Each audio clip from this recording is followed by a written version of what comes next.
آپ اور میں جب اسکول پڑھتے تھے، یہ میں اس دور کے بچوں کی بات نہیں کر رہا، یہ کم از کم جو 35-40 سال سے اوپر کی عمر کے ہیں، تو 8 آنے ملتے تھے روز، یا کوئی 1 روپیہ ملتا تھا، تو اس وقت 1 روپیہ بھی بڑا لگتا تھا۔ اور کبھی عید پہ یا کسی موقع پہ یا گھر میں کوئی مہمان آ جائے اور وہ 5 روپے دے جاتے تو لگتا تھا کہ آج تو اخیر ہی ہو گئی ہے۔ تو اس وقت 5 روپے بھی بڑے لگتے تھے، اس لیے کہ اس وقت ہمارے پاس لاکھوں نہیں تھے، تو 5 بھی بڑے تھے۔ اور آج اگر آپ کو کوئی 5 دے تو آپ اس کی طرف ہنس کے دیکھیں گے، یہ مجھے کیا دے رہے ہیں۔ تو جب آپ نے لاکھوں نہیں دیکھے تھے تو 5 بھی بڑے لگتے تھے، اب لاکھوں دیکھ چکے تو وہ 5 کتنے چھوٹے لگتے ہیں۔ تو آج 60 سال بڑے لگتے ہیں، لیکن جب قیامت کا ایک دن 50,000 سال کا دیکھیں گے تو یہ بہت چھوٹا سا دن لگے گا۔ تو حضرت شیخ قتلی بولے الدنیا یومن، دنیا ایک دن ہے، وَلَنَا فِيهَا صَوْمٌ، اور ہم اس کو روزہ رکھ کے گزار رہے ہیں۔ دیکھو جنہوں نے صبح سے لے کر اس وقت تک روزہ رکھا ہے، دن تو ان کا بھی گزر گیا۔ بیمار بھی ہوں گے آپ میں سے کئی، شوگر کے مریض بھی ہوں گے، مریض کے لیے دن کاٹنا اور روزے سے کاٹنا اور زیادہ مشکل ہو جاتا ہے، لیکن کٹ ہی گیا نا۔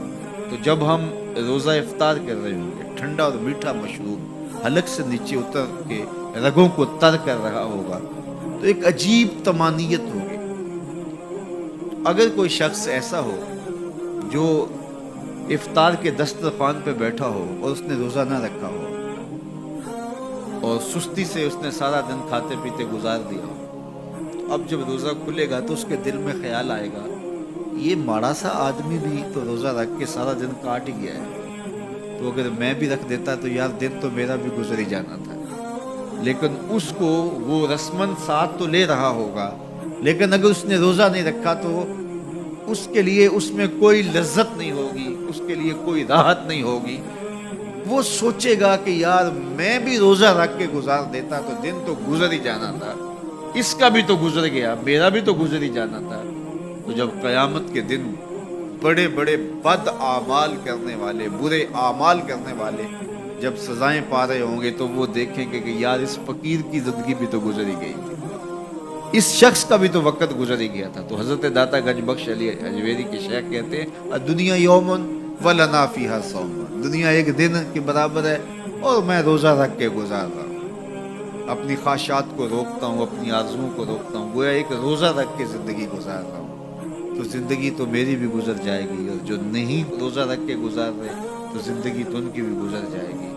تو فرمایا میں روزہ رکھ کے زندگی گزار رہا ہوں۔ اللہ اکبر۔ اس لیے اچھے لوگوں کی صحبت اختیار کرو، نیک لوگوں کے پاس بیٹھا کرو۔ یہ میری اور آپ کی ضرورت ہے کہ اچھے لوگوں کی صحبت میں جا کے بیٹھیں۔ جب اچھائی کی مجلس میں آپ بیٹھیں گے، میں بیٹھوں گا، تو کوئی خیر کی بات ملے گی جو ہماری آخرت اور دنیا کی بہتری کی ضامن بن جائے گی۔ یا جتنی دیر بیٹھے رہیں گے مجلس میں، کم از کم اتنی دیر تو برائیوں سے، گناہوں سے بچے رہیں گے اور دل میں نور اترتا رہے گا۔ اب کوئی فائدہ ہو نہ ہو تو یہ تھوڑی بات ہے کہ کانوں کو حضور کی احادیث نصیب ہو رہی ہیں، حضور علیہ السلام کے فرامین جو ہے وہ سننے کو نصیب ہو رہے ہیں، تو اس کی برکات اترتی رہیں گی، اور آپ یہاں سے اٹھ کے جائیں گے بھی حدیث رسول کی خوشبو آپ کے ساتھ ساتھ چلے گی۔ تو اسی طرح برے شخص کے پاس بیٹھنے سے یا تو برائی اثر انداز ہوگی، اور اگر نہیں ہے تو پھر نیکی